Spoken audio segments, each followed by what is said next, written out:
There's a certain sound the city makes just after midnight, when most of the world is asleep, and I'm wide awake, pacing my one-bedroom apartment in Chicago. The L rumbles in the distance, street lights flicker outside my window, and the only thing louder than the silence is the loop of old fears playing in my head. It's funny, isn't it?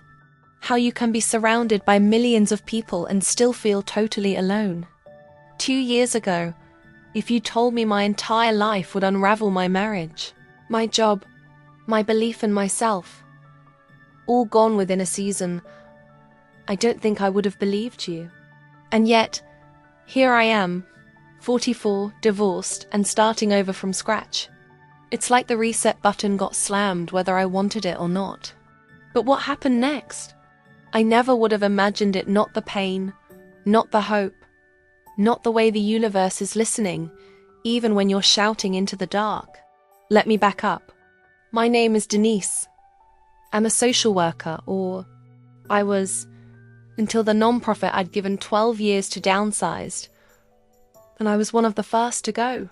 Losing the job hurt, but the real blow came when my marriage crumbled soon after. I didn't see it coming. We'd grown apart slowly, quietly, until one day I realized we were just two strangers sharing rent and regrets. Suddenly, I was left with a near-empty apartment, half my savings, and a sense of failure that wouldn't leave my chest. I couldn't sleep. I lost weight. My friends tried to help, but I didn't want to be a burden. Nights stretched into mornings. I'd stare at the ceiling, thinking, is this all there is now? It was a rainy Tuesday when something changed. I was at the public library, wandering the aisles, killing time, because I couldn't stand another afternoon in my apartment. An old paperback fell off the shelf right at my feet. The Power of Intention by Wayne Dyer. I put it back, but an older woman nearby paused and looked at me with a twinkle in her eye. Some books find you when you need them most, she said.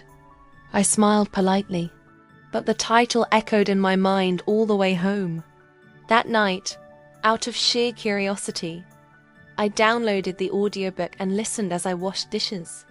Dyer talked about the law of attraction, about focusing not on what you fear or lack, but on what you want to feel: peace, purpose, abundance. He said, your thoughts create your reality. It sounded simple, maybe a little too simple, but something inside me started to wonder. What if I just tried? I set the tiniest goal. Find something small to look forward to each day.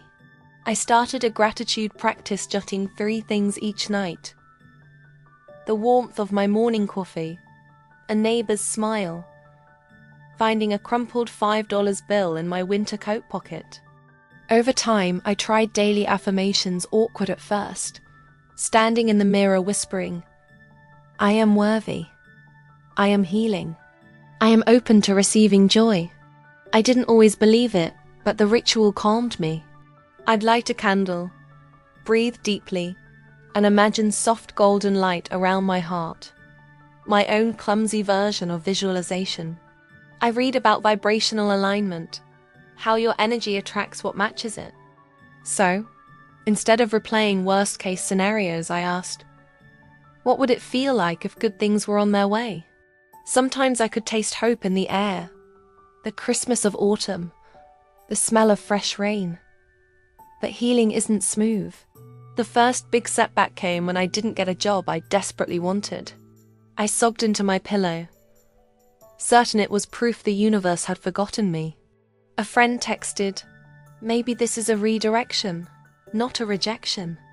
In that moment, I wanted to throw my phone at the wall. But the next morning, I forced myself to do my gratitude list. I clung to tiny wins, my plants thriving on the windowsill, the comfort of my favorite sweater, the soft weight of my cat curled up beside me. I remembered something I'd read from Louise Hay. When you learn to let go, you let in something new. So I decided to let go of needing to control every outcome, of believing only struggle could come from starting over. The strangest things started happening. I'd say, I wish I had someone to talk to. And my cousin I hadn't seen in years would call out of the blue. I'd walk into a coffee shop right as someone put up a sign for a local support group for women in transition. I began to recognize synchronicity moments when life seemed to reflect my quiet hopes back to me. Was this magic? Or just what happens when you open yourself to possibility? I started attending the women's group. The diversity in that circle, Black, Asian, Latina, white women, all ages, made me realize I wasn't alone in my struggle. We shared stories, dreams, and fears. I learned about quantum manifestation, the idea that you can bend reality when you blend clear intention with emotion.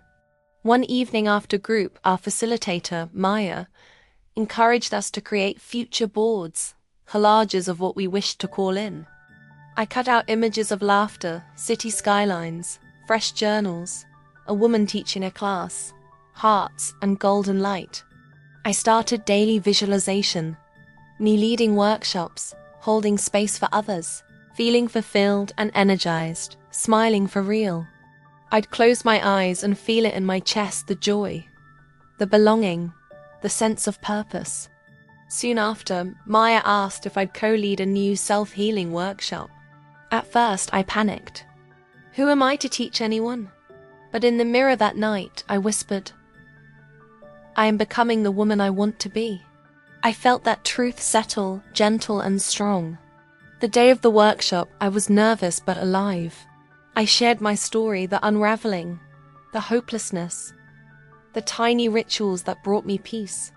I watched women nod, cry, and smile in recognition. Afterward, one woman hugged me and said, I thought I was broken. Seeing you is proof that rebuilding is possible. I went home glowing. In that moment, I felt the true power of being a conscious creator, not by controlling the world, but by shaping my story, one choice at a time. The more I leaned into this work, the more doors opened. A local nonprofit offered me a part-time role creating programs for women in transition. I met friends who felt like soul sisters. My relationship with my ex softened into genuine friendship. Money ebbed and flowed, but I no longer panicked. I found simple ways of attracting abundance sharing, teaching, listening, trusting in the universal laws of reciprocity and growth. Anytime the old, I'm not enough voice returned, I'd remind myself the universe is listening. I'd light a candle, repeat my affirmations, thank the universe for every lesson. Late one evening, walking along the lake, I looked up and saw the moon reflected perfectly across the water. The city lights glimmered and, for once, I felt peaceful, no shame, no hurry, just presence. I realized this was my spiritual awakening. Not a thunderbolt, but the gentle unfurling of faith that life could be beautiful, even after loss. I was no longer waiting for someone or something outside me to save me. I was saving myself, one breath at a time. If you're sitting in the dark, convinced your best days are behind you, I hope you'll know, now your story isn't over. Every small act of hope, every gratitude practice, every time you dare to dream again, you're already raising your vibration. The world can change in an instant, or in 1,000 tiny moments you barely notice until you look back and realize. Your thoughts create your reality, and that power never leaves you. So if my story gave you hope, if you're ready to step into your second act, comment below. I am the conscious creator of my new life.